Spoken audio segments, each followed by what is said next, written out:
Hello and welcome back to Newcastle Fans TV. Good morning to everybody.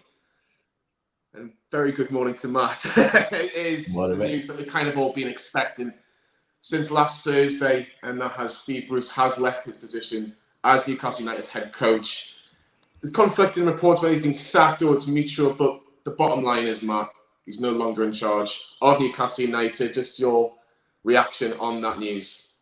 I mean, first and foremost, delighted that it's happened now. I think the points that were being made in the group chat and among some other Newcastle fans as well is the longer he stays in charge, the more damage will be done, and that becomes irreversible. You know, we saw under Mike Ashley leaving Steve McLaren in till the 11th hour. Rafa came in, did his best, but it still wasn't enough to keep us in the Premier League.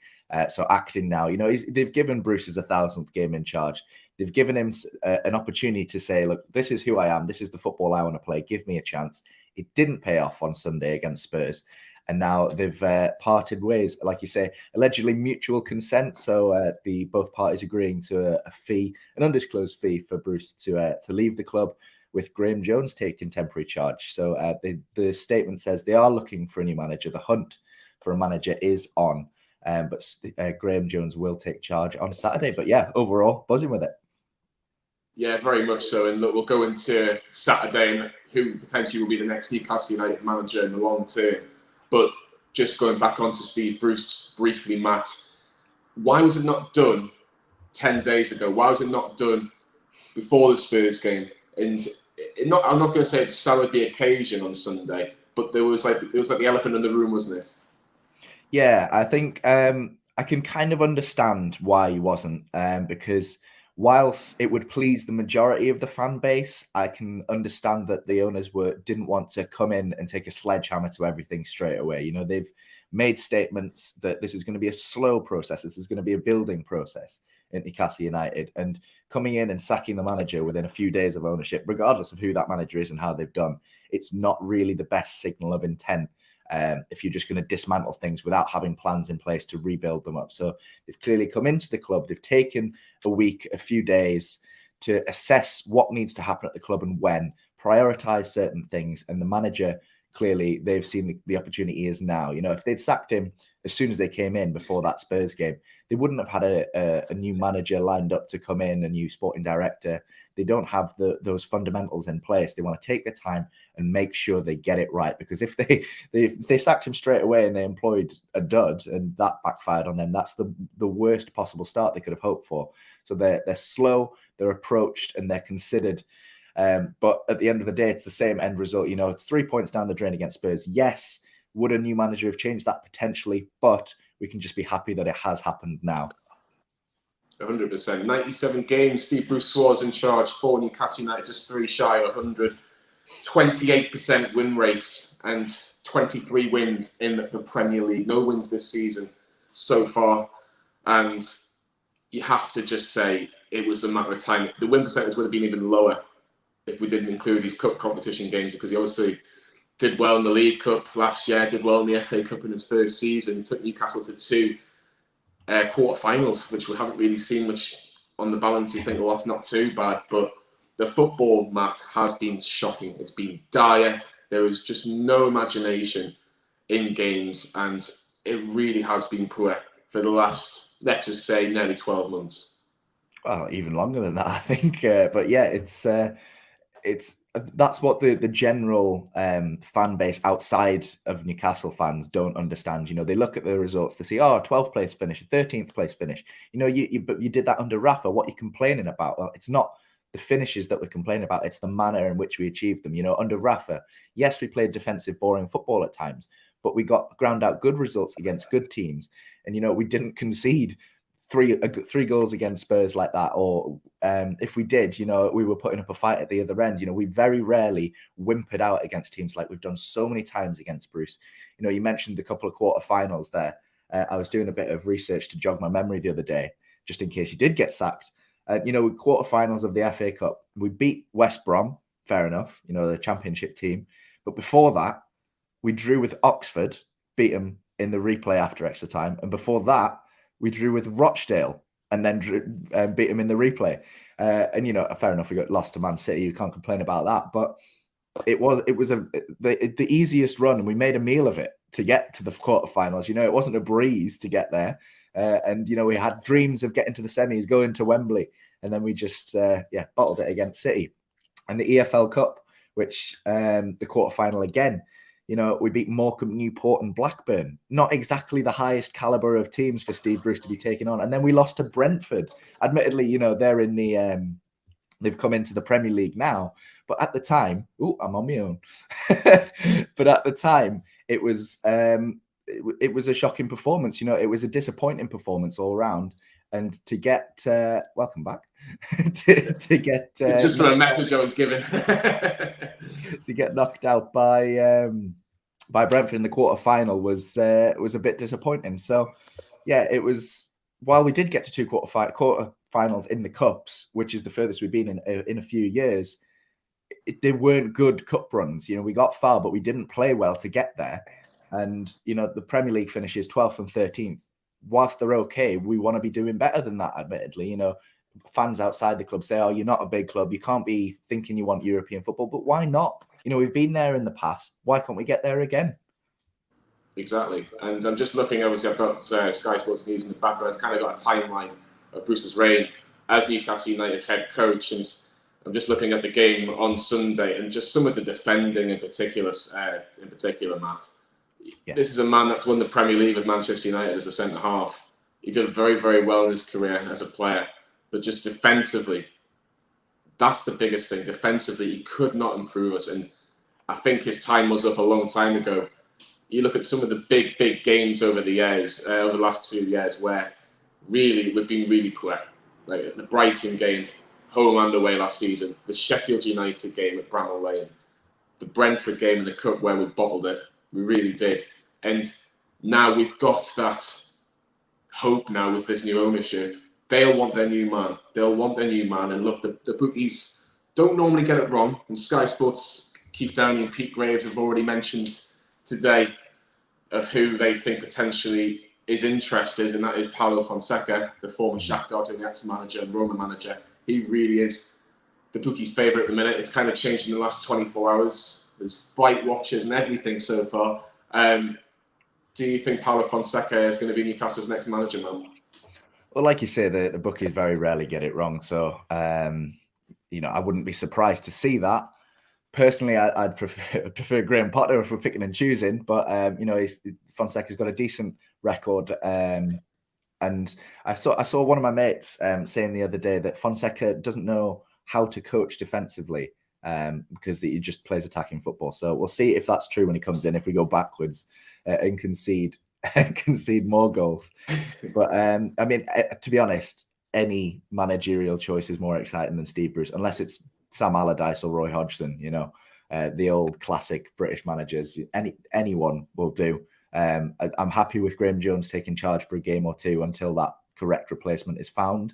But if Fonseca comes in, I won't have any complaints. According to Boyle Sports, Paulo Fonseca is the bookies' favourite. You've got Eddie Howe's second favourite as well. So there's the two real outstanding runners for the job.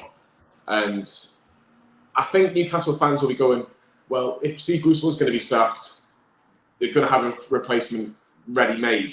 And Graeme Jones is going to be the caretaker for the Crystal Palace game, but long-term, Paulo Fonseca seems to be the man that they have decided to choose.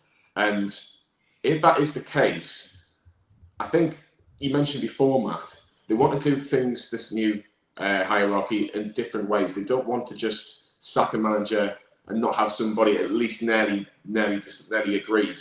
It seems that this has nearly been done now. They've managed to get the man that they wanted.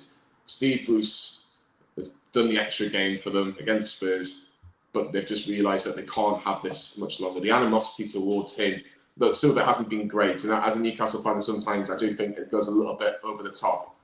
But the mutual feeling amongst all the fans, especially the game on Sunday, was we needed a change if we want to stay in this Premier League. And we're hopefully now in the best hands with a new manager now, Matt. Yeah, absolutely. We're hopefully changing direction. We're currently sitting in the relegation zone. You'll be hoping whoever that new manager is, when they come in, they'll they'll provide that so-called new manager bounce. The players will be wanting to impress. Joe Linton had a fantastic performance on Sunday. People accused him of trying to impress the new owners. So what? If he's trying to impress the new owners, go for it, lad. As long as you're playing well on the pitch, I don't care. Hopefully we'll see that from a few of the other players as well, stepping up to the plate. There was a few that didn't really fill their boots on Sunday. They looked a bit weak, the defence in particular. So hopefully they'll step up and try and impress the new manager. Jamal Lascelles' club captain. He'll be the first person to welcome that new manager, whoever it may be, and hopefully he'll drag the rest of the team up with him. But you mentioned Fonseca a little bit earlier on. Steve Bruce's record at Newcastle is the worst record that he's got at any club. I think he said it was a 28 or 29% win record. He averaged about 1.15 points per game, and the lowest that Fonseca has ever achieved is 1.38 points per game, which doesn't seem like a lot, but obviously over a few games, and that was with Pacos Ferreira as well, so not a fantastic team. Most recently with Roma, 1.77, but before that, Shakhtar Donetsk with 2.37 points per game, which is a fantastic record with them, over 139 matches for them. So undoubtedly, if it is to be Fonseca, historically, he's got a much, much better record. However, they are in different leagues to the Premier League. And the Premier League is a different kettle of fish. We know that through history, through players, through management. Not everyone settles in. Crystal Palace will tell you the tale of many managers that have come in from outside the Premier League. I think Frank de Boer most recently coming in and not being able to cope with the demands of this league. But whoever it is, you'd hope that they can bring a bounce to the team. And by Christmas, we'll want to be at least kind of 5 points clear of that relegation zone to really be comfortable.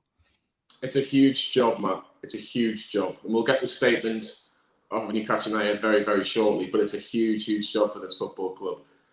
And this man who's going to be taking charge. And look, I'm going to be honest, I don't know a lot about Paulo Fonseca. Again, it hasn't been confirmed that he is going to be the new manager. I know that he's managed Shakhtar Donetsk. I know that he's managed Roma. And those who've got Carl in the car, that you can see as well. Carl, your initial reaction. Get it! In charge. Sorry, lads. You did a video yesterday, Carl, didn't you, on Newcastle Fans TV, and you just couldn't understand why he was still in charge. Yeah, it's just unbelievably frustrating, isn't it, that he was still there? It's just weird, isn't it? Like, he should have been sacked about 10 days ago, shouldn't he, Carl? Oh, 100%. It's, I think what was frustrating was just the hypocrisy of it all. Everyone begging for him to have his 1000th game, and then he gets that, and then everyone's like, well, he should have been sacked 10 days ago, and fans have been saying that from the start. So, but thankfully it's been done now. So, yeah, I'm literally just parking up, lads, so do forgive me. No, it's absolutely fine. Matt, the club statements, it was actually a very good statement in terms of how to approach this. I'll read most of it out. Bruce left by mutual consent. Newcastle have placed on record their gratitude for Steve Bruce. We'll read it here. Newcastle United can confirm that Steve Bruce has left his position as head coach by mutual consent. He has left the he leaves the Magpies after more than 2 years in charge, having I can't read that, sorry. I'll read it if you want. It's on my screen. Yeah, please, if you don't mind. He leaves the Magpies after more than 2 years in charge, having steered the club to 13th and 12th place finishes in the Premier League and reaching the quarter-final stages in both the Emirates FA Cup and Carabao Cup during his tenure. Newcastle United would like to place on record its gratitude for Steve and his contribution and wishes him well for the future. As for Steve Bruce, he said, I'm grateful to everyone connected with the club for the opportunity to manage this unique club. I would like to thank my coaching team, the players and support staff in particular for all their hard work. There have been highs and lows, but they have given everything, even in difficult moments, and should be proud of their efforts. This is a club with incredible support, and I hope the new owners can take it forward to where we all want it to be. I wish everyone the very best of luck for the rest of this season and beyond. And then the club comes back in to tell us that Graeme Jones will lead the team on an interim basis, starting with Saturday's trip to Crystal Palace. He will be supported by a coaching team with Steve Agnew, Stephen Clements, Ben Dawson and Simon Smith. The process of recruiting a new head coach is underway. An appointment will be made and announced in due course. The club will not be commenting further at this time. So pretty standard from everyone there. I think it was quite graceful from Steve Bruce, if I have to say so.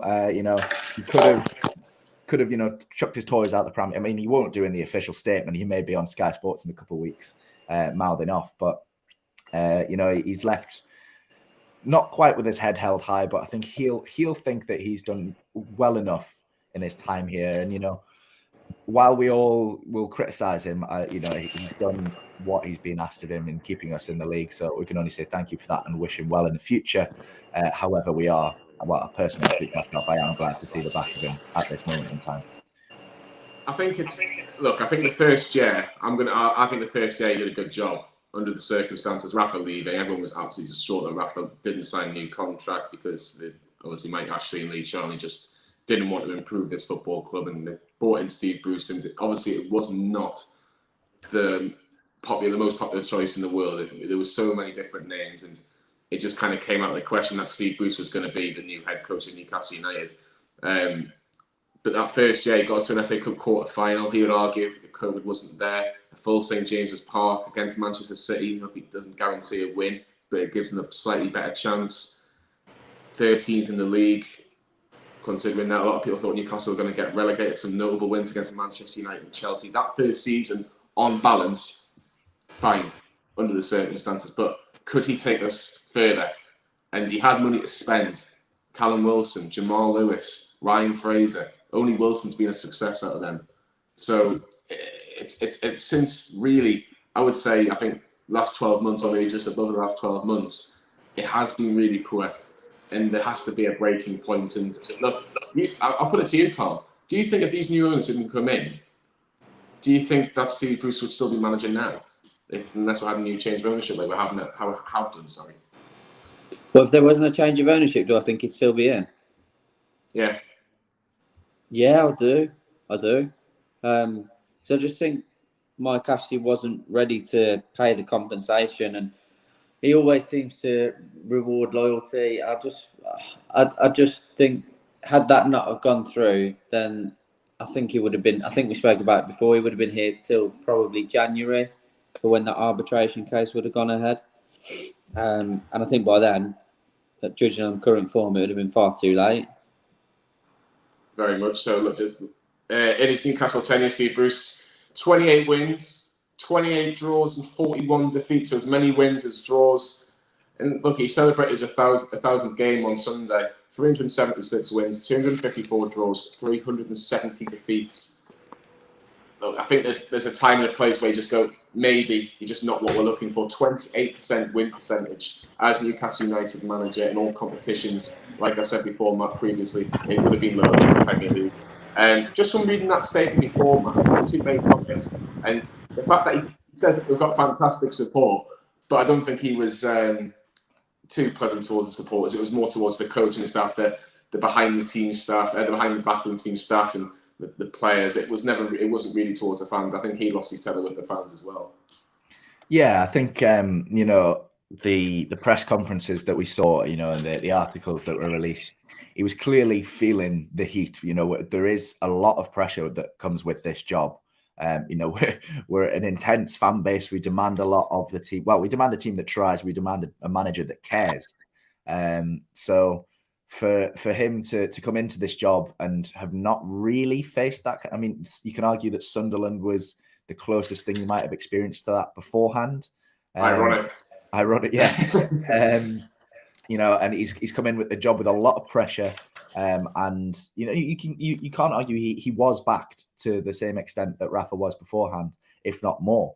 And he's just lost his head a couple of times when the pressure has got a bit too much, and he's taken swipes at previous management. He's taken swipes at the fans. He's taken swipes at the press. I don't think that those were intentionally malicious, but he would never had the best working relationship with the fans. And you look at the best or the most fondly remembered managers of recent times, and they're the ones that had the best relationship with the fans. And I can't imagine Steve Bruce is going to be shoved into that category now that he's left the club. Yeah, he's not going to be fondly remembered, really, Carl. Can you think of any good moments really under Steve Bruce because like, the Man United game, the Chelsea game in the first season, they're the ones that stand out for me. But I just don't think he's really had that bond with the fan base. He's never really had that relationship where it's been a positive one.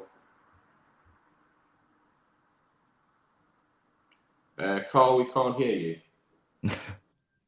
Few games here and there. There we go. We just lost you for a second in terms of the noise, but hear you now, don't we?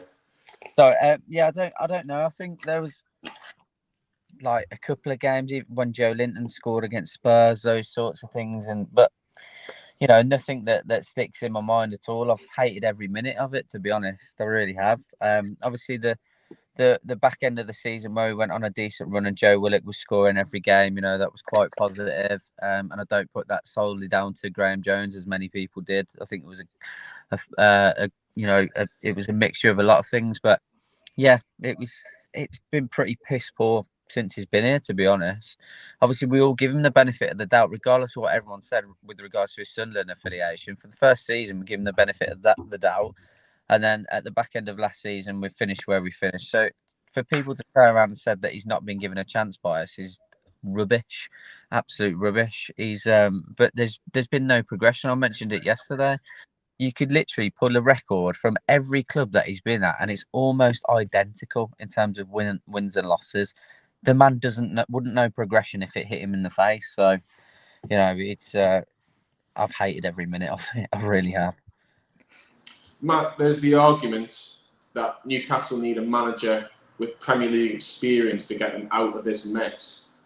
We've had Premier League experience to an extent for the last 3 years, maybe even longer with Rafa Benitez the last 5 or 6 years. Do we need someone different, or do we need someone that's a bit more the same? Yes, go on! Come on, Steve Bruce is out the goal! Hey! Lad. All right, mate. I'm guessing you're completely interrupted the question to Matt. Oh, sorry, mate. I'm on a 10-minute break, so I thought I'd jump on. Cheer up, lads. We're Carl, I bet you're looking forward to Palace now. Yeah, I'm looking forward to Palace. Me, Carl, and Liam. Johnny, Palace. And Matt, do we need a manager with Premier League experience, or do we need somebody left field? Personally, I'd like someone a bit left field. I know I mentioned the Premier League experience aspect of it before, but you mentioned Rafa having Premier League experience, but you forget that we had Steve McLaren before that, who had a lot of Premier League experience, and he was the worst manager we've had, probably worse than Bruce. So, you know, Premier League experience doesn't always guarantee survival. It doesn't always guarantee progression. So trying something new, being brave, being risky, you know, when Man City employed Pep Guardiola, it wasn't as much of a risk because, you know, he'd been successful with other clubs, but his style of football was completely different to anything the Premier League had ever seen before, you know, and it changed the way that the league's been played, and they've been successful because of it. So if we bring in a new manager with new ideas, you know, Fonseca's still a young manager in the game. He's not completely experienced in the well, he's not experienced at all in the Premier League. But if he brings new ideas to the club and can get the best out of these players, I think taking a risk might pay off for us. Lee, let's get your reaction then. Steve Bruce no longer Newcastle United manager.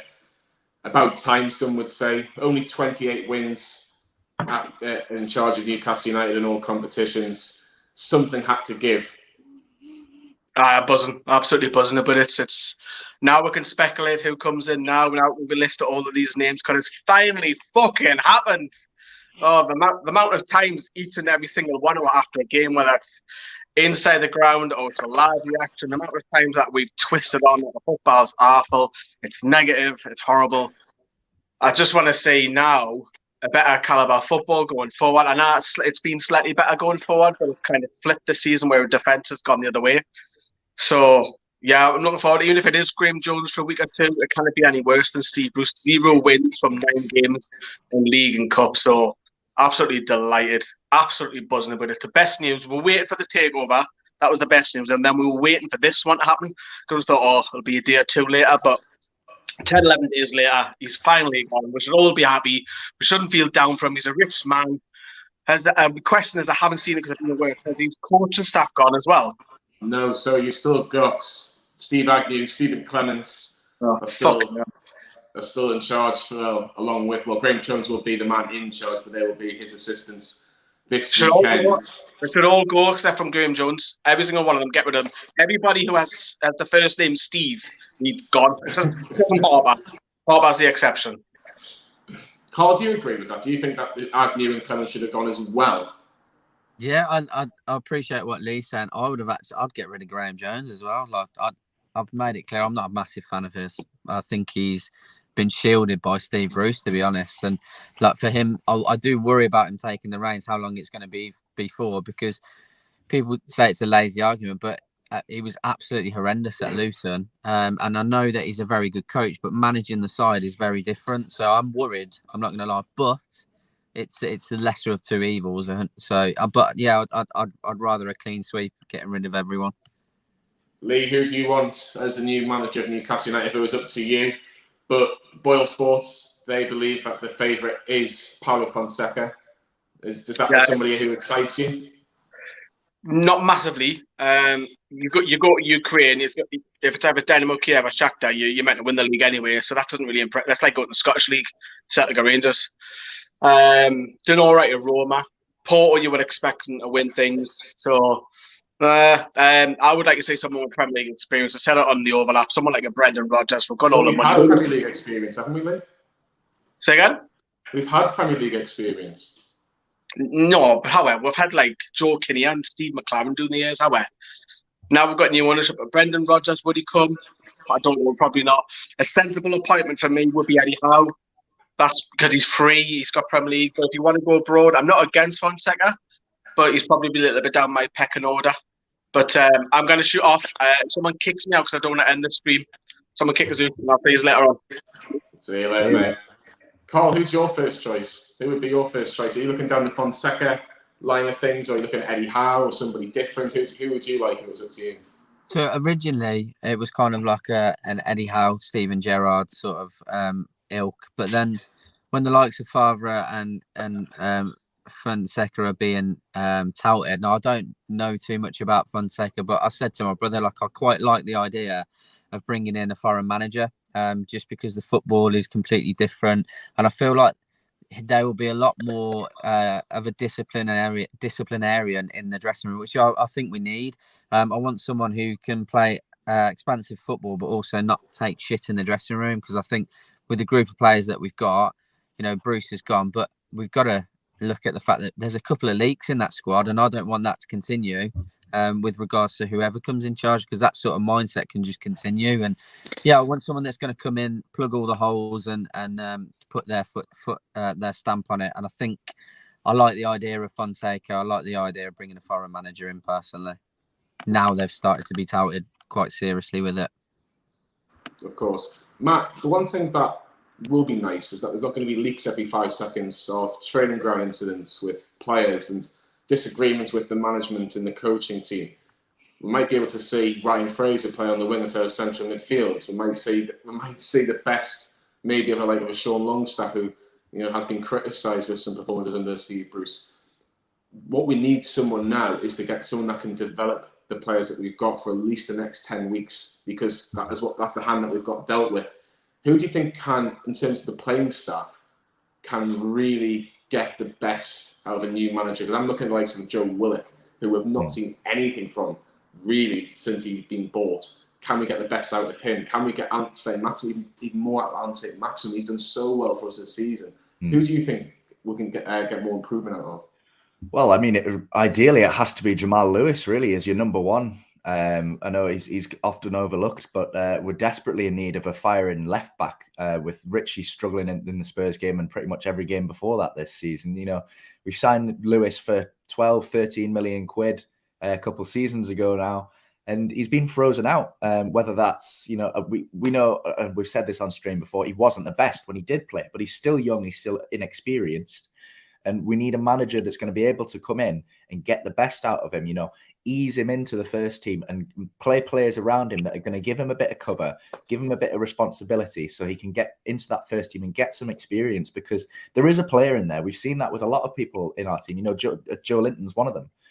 There's a player in there somewhere, but the management and the style of play hasn't been able to get the best out of them. Whoever comes in needs to be a manager that not only plays good football, but unites the players, the fan base, the media, someone that we can all get behind and support. You mentioned leaks and stuff from the training ground. That shouldn't be happening if all is well with the team. We need a manager that we can all get behind as fans. Those players can trust, those players can develop under them, and the media can give their full backing to. So whoever it is, whoever it remains to be, needs to do a better job. I think that's the cut and dry of it. Similar question to you, Carl. Is there any other players that you think that could really benefit from a new manager? Obviously, Jamal Lewis is a fantastic shout by Matt. But Newcastle's paid 40 million for Joe Linton, for example. Do you think a better manager can get more out of him? 100%. I think that over the last, I must be honest, I didn't catch much of the Spurs game at all, so forgive me for that. But prior to that, I felt like Joe Linton was making small strides in playing that left midfield position, not as a winger, not as a striker, but holding the ball up, being able to bring the strikers into play. And he does very well when he's cutting inside from that left flank. So, yeah, I think there's definitely an opportunity for someone to try and do something with him. Also, Miggy Almiron. I want to see more progression from Miggy Almiron because he's been so fantastic for Paraguay and he was a great player for Atalanta. He started really brightly for us and, we've seen times where he's very bright. And I just feel for him, someone could nurture his kind of final decision making when he gets into that final third. At times he can run himself into a hole. So trying to nurture that out of Miggy Almiron, I think would be a really good positive for us. Who else? Can't think of. Obviously Maximin. There's bags of potential with him. Maybe even Sean Longstaff again. Sean Longstaff to see what's finally left in the tank with him. I think there's opportunity for quite a few of the players, to be honest. Yeah, 100%. Yabba Dabba Do is a new member for Newcastle Fans TV. Make sure you get onto the membership as well. And Baz Toonami has also become a YouTube member. You get extra videos, more than you get whilst watching on Newcastle Fans TV on YouTube as well. So I highly recommend it. It doesn't cost a lot. It just honestly is just a couple of quid and here effect. You want more Newcastle Fans TV content, don't you? Matt does. Carl does as well. So what more do you want? I think one thing I'd like to mention about the Steve Bruce era is that it's just been so negative in so many different ways. And with that positivity of last week, the scenes last Thursday outside St. James's Park, I do think that was the time or the day after to make that change with Steve Bruce, start again as a football club. And it's not just the manager that needed changing and it has been changed. Amanda Staveley, Matt, has gone out on record to say that the stadium ground is awful. The ground needs a bit more improvement. They've already done little changes. But in terms of their biggest impact so far, this is their biggest statement so far. Everyone's talked about this new manager, getting the new manager right. Is this the biggest decision that they are going to make, probably for the next 5 years for this football club with the new appointment? I mean, I think either this appointment, I'm still uncertain, whether this is going to be a long-term thing. When this takeover happened, I said, I don't know if they'll bring someone in till the end of the season, see how they do, and then maybe offer a long-term contract after that. Or if they'll bring someone in straight away with a long-term contract, whether that's a Fonseca or someone else. But it's a huge decision because at the end of the day, this is the fate of the football club. We've got to stay in the Premier League this year. If we don't, we could very well rot in the Championship like we've seen so many clubs do with rich owners. Not quite the scale that we are, but there's no guarantee if you drop down to the Championship that you will come back. You can't buy the league. Teams have tried, teams have failed. And if you fail, all you're going to do is go backwards. So this is a massive decision. But just quickly, Johnny, you mentioned the negativity around the club and that surrounded the manager before. I just wanted to share this tweet. It's from Keith Downey, but it's via Luke Edwards.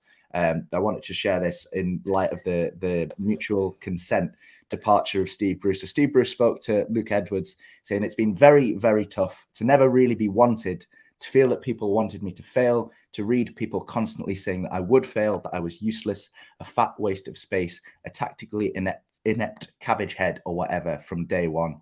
He says that was tough. And whilst a lot of fans may not necessarily feel that's a fair point for Steve Bruce to be making,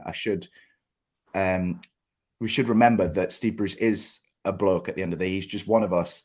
His mental health matters. and that any negativity surrounding the club when he was here should not be directed to him as an individual on social media or any place otherwise. So don't go abusing Steve Bruce on social media or anything like that. Yes, you can say you're happy he's gone. You can point to the fact he wasn't a very good manager while he was here, and there was a lot of negativity surrounding him while he was here. However, we have to say thank you for the job you've done, farewell, and that'll be done with it. And we can celebrate the fact that we've hopefully got a better manager coming in at the end of the day. But yes, like you mentioned, Staveley and the new owners, this is the biggest decision that they've had to make so far, and probably will be the biggest decision they will have to make in the coming seasons, because, like I said earlier, it is the fate of the football club. We need to stay in the Premier League. Yeah, I think that's a very fair point that Luke Edwards has put out in that tweet, well, by Keith Downey. Look, Steve Bruce has had a lot of stick, but I would like to think that the stick that maybe 90% of Newcastle fans is down to on the pitch stuff, and the fact tactically he hasn't been good enough in terms of playing players out of positions. Like Ryan Fraser is not a central midfielder. He's not a number 8. He's an out-and-out winger. You need to be playing him there. Trying to work out where to play Joe Linton. That's the biggest thing. So I do agree with Matt, and I echo what he says. You know, let's just forget about the fact that he's now a manager. He's not a manager anymore. We'll move on to the future. Boyle Sports are a proud sponsor of Newcastle Fan Stadium, and they have got the latest betting odds of Newcastle's next manager, head coach, whatever the title will be. Just before Matt gets those that up for us, Carl, the next 6 fixtures for Newcastle: Palace away, Chelsea at home, Brighton away, Brentford at home, Arsenal away, Norwich at home. I'm going to throw Burnley at home into that as well, because that's next after Norwich. That's 7 big games for Newcastle's next manager. We need to be getting wins, because let's be honest, if we don't, it might be too late by January. Yeah, we're going to take 21 points from them now. Yeah, no, it's still a very favourable matchups for us at the moment. We're still not playing the Manchester Cities. Obviously, Chelsea are in there. I'm not, overly worried about Arsenal in terms of them being the Arsenal that they were. Brentford are attacking side, still coming up from the Championship. I think we could go and get a result on Saturday. Just the usual new manager, new atmosphere. I think that will play in our favour. I think we'll get a result against Palace. I could see us getting a result against Arsenal as well, to be fair. So there would be my immediate 6 points from those 21, and I think that's going to quickly start to push us up the table, because yes, we are only sat on 3 points, but thankfully there's not too much of a gap as of yet. I think Palace themselves are only on 6 or 7 points, if I'm right. And I think they're currently sat in 14th, maybe something like that. So with us being on 3 points, one win's going to take us out of the relegation zone, hopefully. But yeah, we've got to start kicking on ASAP. Please hit this like button for this video. Steve Bruce is no longer Newcastle United's head coach. We will be getting a new head coach. Matt, have you got the list of names from Boyle Sports? I absolutely do. Thank you very much. Do you know what it is? You're just magic, aren't you? There should be on screen. The names and the odds, please, man. Just snap my fingers and there we go. Yeah. Boyle Sports offering these fantastic odds. If you can't read them on the screen there, I'll quickly read them out for you. So it looks like the favourite for the job is Paulo Fonseca, 8-15 for him. So they're pretty confident bookies odds that he's going to be the next manager. Second favourite, Eddie Howe with 9-2. So I'd be happy with Eddie Howe. A lot of people are pointing to the fact that the last time he was in the Premier League, the last Premier League job he did get relegated. So he's not exactly experienced with a relegation battle, or surviving one at least. But a couple of other odds for you to pick out. Lucien Favre, heavily linked with the job about a week ago, is up to 5-1. So if you want a bit of an outside shout, he's still third favourite. But there's some fantastic odds there just in case you think he might be an outside shout. But of course, the 2 old England midfielders, Frank Lampard, Steven Gerrard, constantly linked with any job that comes available in the Premier League. Mr. Lampard, 14-1, and Gerrard, 16-1. Unai Emery and Antonio Conte, the next best shouts, ahead of Brendan Rodgers, actually, surprisingly. I don't know what you lads make of that. They're both 18-1. Graeme Jones, I have to say this would be my pick, because if we go on a run of wins under Graeme Jones before that new manager is announced, you've got to say they might hand him the job permanently. You know, he's not got that experience, but if he can prove that he can manage this squad, having worked with them for so long, he's 25-1 to be made the next permanent manager of Newcastle United. So, personally, I think that would be my pick because I like an underdog. I like an outside bet. Are there any names on there that jump out to you, lads? I think I'd go on, Carl. Let you go first, because Lampard and Gerrard are always going to be ones that are interesting, shall we say? Yeah, I do agree with what Matt's saying, because it would be the perfect appointment for a transitional period, because there'd be no malice. It would be quite an easy, no disrespect to Graeme Jones, but if we do get to that next step or where they want to start pushing on quite quickly, I think it would be an easy conversation to have him move aside. So I don't think that's a bad bet, to be honest. But like I said, I'm not overly confident as it being a manager personally. But you know, he can pull 5 or 6 wins out, I'd imagine. But for me, outside one, oh God, who was out? Let me. If we go down to the real outside, I mean, Zinedine Zidane's down there at 33-1. If you fancy that, Fuck it, let's put Ziza on. 5 on Ziza. Rafa's at the same odds, 33-1 for Rafa to come back. Yeah, my pick would be Gerrard. I've been a big admirer of Steven Gerrard. I think, look, the job that he's done at Rangers, people will go, well, he's got to win the league. It's either them or Celtic. I get that. I do get that. But in Europe, he's been very, very impressive in the Europa League, and that is a better standard of football. And he's beaten some big names, or big teams rather, as Rangers manager. He's got that expectation of managing a big football club. Rangers are a huge football club. They're an institution in Scotland, same as Celtic. So he's got that level of expectation of the supporters and the hierarchy as well. Now, Newcastle do need, I do think that there was probably a conversation with these new owners about getting a big name. And I just think maybe Gerrard wouldn't be a bad shout. Would he take it under these conditions? I don't know, but he's only 3 points off the bottom 3. The games, like I say, the next 6 or 7 games, there's a couple of tricky games in there. But if you can get a couple of wins and move out of that bottom 3 with a January transfer window, because that is going to be huge for Newcastle United this season, with the players that he wants, because Gerrard can attract these names, I do think that Newcastle can move forward. But I just don't think he would leave Rangers to basically scupper his chances of being the next Liverpool manager after Jurgen Klopp, which is only 3 years away. So that would be my pick. But Fonseca, the favourites, Matt. Yeah. We've heard news again from Keith Downey and Pete Graves that he is the man on his way to Tyneside. Some people are even reporting that in the last 10-15 minutes that he's actually on his way to Tyneside. I bet Johnny says Steven Gerrard. I'd bet that on Boyle Sports. But Fonseca, he is the one that seems to be heavily muted as the next manager of Newcastle United. We've got to give him the backing. We've got to give him, the chance to take this club forward. And could he be a Pochettino like at Southampton? That's what I'm thinking of this minute. It's a name that we haven't really heard of in England too much. Is there any similarities to maybe a Pochettino, Matt?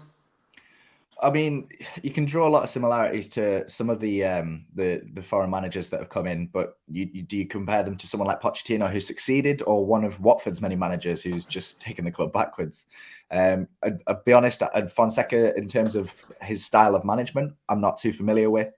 I've seen a couple of games when he was managing Shakhtar and Roma, but nothing to give an assessment of his management style. You'd hope that it'd be a similar kind of impact that Pochettino had, but there's no guarantee of that. And I think I'm surprised that he would be the next manager. I would expect the owners to play it a bit safer for now, and then look a bit more left field next season. We'll see what they do, because, like I say, it's still not confirmed. He is just the favourite. He's not being confirmed. There's no confirmation from the club or from anyone else that he's guaranteed that job. We've got to hope that whoever they bring in, if it is Fonseca, they change things for the better. And if they don't, how long do they get to prove themselves in the job? If we bring Fonseca in now and he loses those next 7 games that you were just talking about, or gets a couple draws and hasn't found his feet, does he get the sack straight away? Do you keep him till the end, give him till the end of the season and risk relegation? These are all questions. These new owners have to be sure whoever they bring in now will keep us in the Premier League at the end of the season. That's a big risk to bring in someone from the outside that doesn't have the experience. Yeah, very much so. You need to have someone there that knows what they're doing and keep Newcastle in the Premier League. That is paramount this season. Carl, if you can hear me, because I know his mic was off before. One big thing is formations. And, Newcastle have been playing a couple of different ways, but, for the majority of Steve Bruce's time, it's been 5 at the back, 5-2-3, which again was what Graeme Jones wanted as well, let's be honest. Wouldn't surprise me if he plays 5-2-3 or 5-3-2 rather against Crystal Palace. But can we be a bit more attacking? Can we be a bit more brave? Can we be a bit more adventurous on the ball? I know Sam, for example, would love to see Newcastle play 4-2-3-1. With Fraser and ASM on either side, with Willock maybe in the middle off Wilson. That looks better straight away, and we're not football managers. Do you think that is a formation that we can look under a new manager with? But interestingly, I was doing a little bit of research, and that's a formation I would love to see. But interestingly, if you look at Graeme Jones's, there's a lot of bios on Graeme Jones and what kind of formations he prefers, and it is actually that one that's his favourite, apparently, according to quite a few websites. So I'd be quite interested to see whether he actually plays that on Saturday against Crystal Palace. But yeah, I'd love to be able to play more expansive. The 5 at the back just doesn't work. It doesn't work. We don't have the personnel for it at all. Or I think if Jamal Lewis, like Matt said, had a good mentor, he'd be a perfect candidate to play that wing back role. But even out on the right, we don't have anyone that can play that wing back role effectively. So it's got to be a 4 at the back for me moving forward, unless you change your personnel dramatically. And I'm just touching on the point as well that you mentioned about January and getting a manager in. Any manager now, like a lot of pundits are saying that who wants to take the job, but surely you've got to be looking at this and thinking, realistically, you've only got to get 2 wins, probably maybe 3, before January to have the opportunity to have an unlimited amount of money to start moving forward, to start progressing this side. Like, surely people are going to be chomping at the bit for that, surely. Yeah, 100%. A friend of the show, friend of Newcastle Fans TV, 40, is going to come on any second, and we're going to get him on very, very soon. We will. Let's get him on, actually. Yes, we've got him on. 40, welcome to the show. Steve Bruce is no longer Newcastle United's head coach. How are you feeling? Mate, I'm over the moon, man. Literally, I've just woken up about 10 minutes ago, so excuse the hair, but waking up to this news, mate, crazy scenes. Like, wow, Bruce is finally gone. So we've got rid of Ashley. We've got rid of Bruce. Officially, now the cans can come out. I know it's only 11:30, but, plus and all that. And you won a football content award, mate, so congratulations. Oh, yes, hey, congratulations. Listen, what a week. If Carlsberg made weeks, mate, this is it. 40, we've been talking a long time about, negativity around Steve Bruce's formations, tactics, personnel, in terms of playing players in weird positions and just some really poor games as Newcastle head coach. What do you think Newcastle can do now? Because that's the big question. We'll have to get this appointment right. Matt's talked about it perfectly, about this is probably one of the biggest appointments in the next 5 years for Newcastle. Who would you like to see as the new manager, and have these new owners hopefully done their research? Literally, mate, Johnny, I remember back to the time that me and you were arguing outside of Crystal Palace, talking about Almira and ASM and all them times there. We've been through it, mate. We've, those ones, those tweets where you see, I've been there when so-and-so. There's so many ones that we can rattle off between us 4 and Lee and Sam as well. But yeah, it's just crazy times now to think that this is actually happening. Like, we sing and shout about it, we tweet about it, we make videos about it. Bruce gone, Ashley out. It's actually happening. It's actually here. Like, 20th of October should be like down as a national day in Newcastle history. Like, the fact that we've actually got rid of this old dinosaur management, and we're now moving it officially into the 21st century. Going forward now, there's so many different options that you could think about. It's like, do you want someone long-term to take you from 19th place all the way to first? Ideally, yes. But at the same time, there's a bit of realisticness that has to kind of creep in there, because some of the names that are banded around, like, people said that they spotted Eddie Howe yesterday and all the rest of it now. Like, those sort of names would have been great when all we knew was Bruce. But now we're now with Bruce less, and obviously now we've got money, like real money. We've got to think about, okay, who could take us to the next level. I personally would love to see like someone like a Ten Hag from Ajax, or used to be at Ajax. Again, he's good in terms of working with youth and stuff like that. I'm obviously seeing Fonseca being banded around here, there, and everywhere. So again, he's a good option as well. People would like to see Gerrard in the mix, but for me personally, I think Gerrard will still be using us as a stepping stone to go to Liverpool. So I ideally would like to see someone who says, okay, I see this as a long-term project and I want to stick with us long-term. So either of those two I mentioned probably would be the first two on my shortlist. Boyle Sports 40 have got Fonseca as the favourite, 8-15. Eddie Howe 9-2. Eddie Howe excite you at all? As I said, like, look, if he's there for the first couple of seasons just to stabilise us a little bit and then obviously get us up, because look, let's face it, there's only way is up. Like, we can't go down with the amount of riches that we've got right now. So then, yeah, he would be good for now. And again, he's out of contract, so it's an easy win. But I don't think if we want to really hit the top fours and Champions Leagues and stuff like that, Eddie Howe, as bad as it sounds, I don't think he's the guy to be taking us to that level. But we got to think about the here and now. Get through this season, get us out of the relegation zone, cool, get us to a mid-table sort of position, and then go from there and then say thank you, Eddie. And I'm sure you'll get a nice little Brucey payoff as well. So, yeah. Matt, are you looking forward to the Crystal Palace game, though? Yeah, well, I am, because I'd like to see how Graeme Jones sets the team up and if it's any different to what we've seen last weekend. You know, it'll settle the debate who was picking the team, Bruce or Jones, because, you know, we're without some players, you know, Shelby after his bloody stupid tackles or multiple tackles. We're without him in the team. The defence, you know, is he going to stick with Richie at left back? Because for me, that's a bit of a make or break decision, because if he does, you can't really give him much more time in the job because he clearly doesn't know what he's doing. But, you know, we'll see how he sets the team up.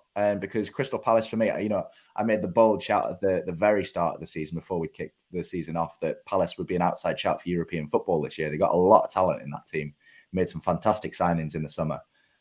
So it'll be a difficult away game. But I am looking forward to it, because if we can get a result, that could really kick us on for the next few games. I love how Carl can't see this message. I deal with businesses, not just like old women in their houses. Don't make me have to do that, guy. No one said anything about old women in houses, mate. You said that yourself. Yeah, do you know what it is? You know what it is? He's been in the NFL. He's got a nice little video up. If you haven't seen that on his personal Facebook, and now he's talking about old women in houses. There you go. Anyway, we'll move on quickly for him. Carl, that Crystal Palace game is going to be electric now. The atmosphere is going to be unbelievable this Saturday. Myself, 40 are you there on Saturday? I'm not, unfortunately. I've got a job to do. But listen, I'll actually be watching the game. Like, I'll actually be like listening out for the game, because previously before, I wasn't even caring. I wasn't even wearing these tops, mate. And I've got like, all my Newcastle tops were retired. I was like, nah, bin this off. Like, wait till Bruce is gone. Now Bruce is gone, I can actually get these out. Bit of cobwebs on them, but they're still good. Carl, that atmosphere, what? Like, I'm really looking forward to Saturday now. Where I was kind of like, no, it would be nice to go on an away day. Can't wait for Saturday. 3 days, 3 hours to go. Yeah, I can't wait either. As much as I enjoyed the NFL, it was more the missus' decision, so I couldn't really get out of it and go to the Spurs game, which was annoying. Because that atmosphere looked unbelievable. So I'm gutted that I missed out on that, so I can't wait until Saturday.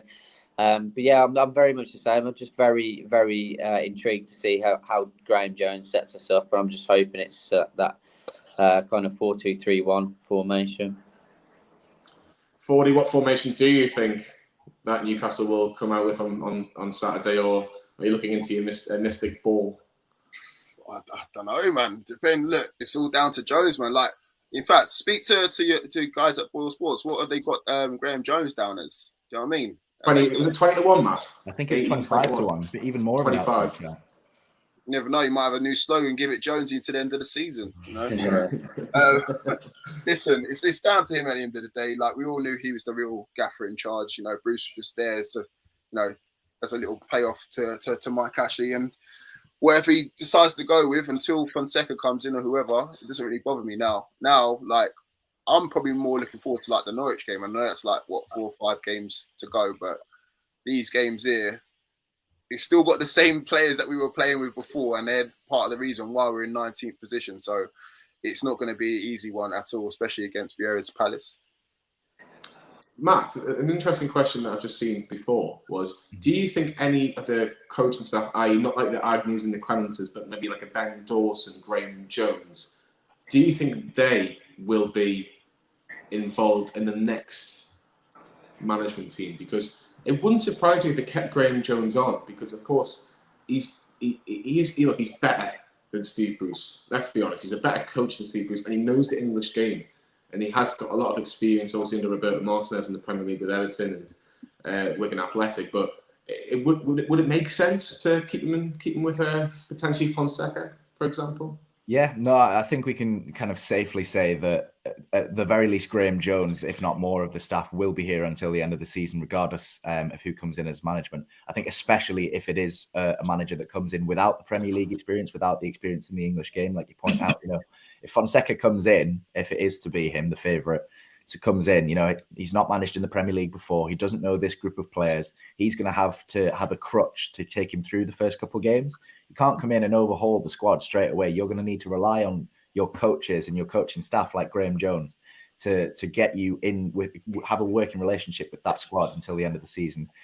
At the end of the season, if we're still in the Premier League, if the manager that comes in has done a good enough job, they may then bring their own coaching staff in. If they've worked with people in the past, if it is Fonseca, people he's worked with at Roma or Shakhtar, if they're more comfortable working with them. But I think to get acclimatized to the English game, they'll definitely keep someone. Graeme Jones was part of the England setup at the Euros. He's clearly a good coach. It would be a silly decision to let him go for the sake of bringing in a new manager. So I think that whoever comes in will work with it. At the very least, Graeme Jones, potentially more of the backroom staff as well. Yeah, I'm thinking like Ben Dawson as well. 40, he was part of the 23s, got that promotion under Steve Bruce, but ironically to work with the first team, knows the club inside out. I'm thinking what the role's going to be for these two, with Jones and Dawson. Steve Harper's kind of just floating around doing his own little thing, and really with it was more with the academy side of things. But it will be interesting. Look, this is a crucial decision. I think one of the questions that we'd like to ask you, 40, and I asked before when Amanda Staley came in, was, do you think that they'd already thought that they got Newcastle 18 months ago and already told Rafa Benitez to get ready because you're going to be manager again? Obviously now he's joined Everton and he's very much a man of his word. Unless he gets sacked of a job, he's going to stay and see out his contract. Yeah, look, Rafa's always going to have like one eye on us. Like, it's natural, really, isn't it? But at the same time, like you said, he's a man of his word. He's currently working on a project there at Everton. He's there for more personal reasons. Obviously, his family's there. He's settled there as well previously before when he was at Liverpool. So I think we've got to kind of look past the whole Rafa link. I know it's kind of romantic in the sense of, it'd be nice if Rafa comes back and it kind of makes it all whole and we're all kind of all lovey-dovey again. But we've got to look past that now. There's plenty of decent managers out there, good managers out there. And I think it makes sense for our first appointment to be someone that doesn't have baggage, if that makes sense. Because again, if we have to take someone from another club, they'll probably have to wait for them to get a new manager. They will have to work out money and all the rest of it, which we've got plenty of, yes. But at the same time, we'll have to work all that sort of stuff. Like, whereas the managers that we're linked with now, they're all out of contract. They don't have no baggage. They can just come in, set up as they need to set up. Yes, it's good to keep in your Joneses and Dawsons there, can work on the whole transition of, old management to new. So it kind of makes more sense. The next manager afterwards, I know we're already looking far ahead, but the next one I think will be an acquisition from someone. Okay, cool. We'll take you because again, you're doing bits with wherever you are right now. But I think this one going forward is either got to be a Fonseca or a Howe. And then they could just literally hit the ground running because look, we're running out of games now and January transfer window is literally around the corner. So we need to start getting some points on the board. And then hopefully we can start, acquiring some decent players for January because we've got a whole lot of work to do on the pitch. Carl, do you think that this appointment is also crucial to a sporting director as well? Because obviously that's a big name or appointment that Newcastle want to do. Ralph Rangnick is a name that's been mentioned. There's been other names that have been mentioned, of course. Has this next appointment got to be happy with the fact that they're probably going to be working with a sporting director? They might not have the final say on transfers, for example, as well. They're probably there to get the best out of the players and get points on the board and keep Newcastle out of the bottom three as the first real, ambition of the football club. Yeah, I think it's something that's definitely going to have to come up in conversation between the both of them. How they go about doing that, I don't know, because there is going to have to be some sort of chemistry between the pair, because you want them to be looking at similar players. You don't want two people who are going to be on completely different pages. So, yeah, that chemistry has to be there. It would be almost suicide to get another sporting director in who's not going to agree with any sort of transfer requests that the potentially the likes of Fonseca and Favre would want, for example. You're just shooting yourself in the foot before you've even got started if they're not on the same page. Matt, what sort of changes do you expect Graeme Jones to make on Saturday, for example? Do you think there'll be some players who we haven't seen in this deep boost that will come straight in, or do you think it'll be very much the same? I think there won't be too much change to the starting lineup. We might see a change in formation, like you mentioned earlier on. He's got his preferred formation. I need to see Jamal Lewis at left back. I'm sorry, as bad as he played in the performances he's had, he can't be any worse than Richie this season. That for me, that I know I keep harping on about it, but that's the one change I want to see. That clearly, he sees, because Lewis is fit. He's on the bench every game, and he never gets off the bench. We were complaining on the live stream last week. Richie was the most incompetent player on that pitch. I think he even got a booking, and the 3 subs he made, he left Richie on, and Jamal Lewis is sat there on the bench thinking, what have I got to do to get a game? So for me, he's got to start. For the front line, personally, I think Joe Linton's earned his place and he can't drop Wilson or Saint-Maximin. The midfield, I'd like to see Joe Willock deployed in a more attacking role. I think he's wasted in that kind of box-to-box defensive role that we've seen him play this season. On Sunday, it was almost like we were playing a midfield 3 sat in front of the back 4, which doesn't work. I'm happy to see Hayden and maybe one other sat in front of the back line, but Willock has got to be supporting the striker for me. That's why he was so successful towards the end of last season. So hopefully Jones can employ a strategy and a formation that works to get the best out of those players. Fordy, just finally, obviously I know you're probably doing something with Geordie down south later on in the weekend with maybe a reaction after the game against Crystal Palace, but this game is actually a very, very big game on Saturday. Newcastle only, I think, 4 or 5 points off Crystal Palace, so it would kind of put them back into Newcastle territory in terms of can we get above them, and you'll probably feel a bit more safer in yourself because Crystal Palace, let's be honest, I don't think they're going to get relegated this season. They might be flirting with it, but I don't think they're going to get relegated. Newcastle need to win a game sooner rather than later. Do you think with all the positive energy now, Newcastle can get that big win? First things first, I've got to address to your point, mate. Joe Linton earned a start. Bloody hell. I've never thought I think he had a good game. I never thought I would ever hear that coming out of Newcastle now, ever in my life. But yeah, that was crazy. Maybe you might have to clip that one out. Put it on the timeline. It's already been done. All right, cool. Guys, you're going to infit for some views there, mate. Yeah, the Palace game, yeah, listen, if there's anyone we can face, it's Palace right now because, listen, they're close by us. I'm glad we're not facing someone in the top 6 because we'd have to get battered. But again, from the Tottenham game, if it shows anything, that it shows that we can actually compete when we actually play well. Like, we couldn't have got off to a better start. Callum Wilson scoring a goal. If we play like that, then we'll be fine. But again, it's just for me, defensively, Jamal Lascelles has not been up to it as of late. He seems like he's always falling out with people as well. Obviously, there's been rumours of a bust up with Hayden as well. So he needs to sort that side of the game out as well. Hopefully, Jones can sort that side of the game out. And then, with the likes of ASM still starting and your Wilsons and Fraser's into the mix as well, you never know, man. Look, if we can pick up a point, especially away from home, especially in London, our record in London's never been great. And ironically, it's at Palace where me and Johnny had that, little lovers tiff. Then, It was all over Danny Rose. It was all over Danny Rose. Yeah, ironically, over a left back. Then, if we pick up a point, then happy days, man. Then we can hopefully build from there. But we can't go for another loss, man.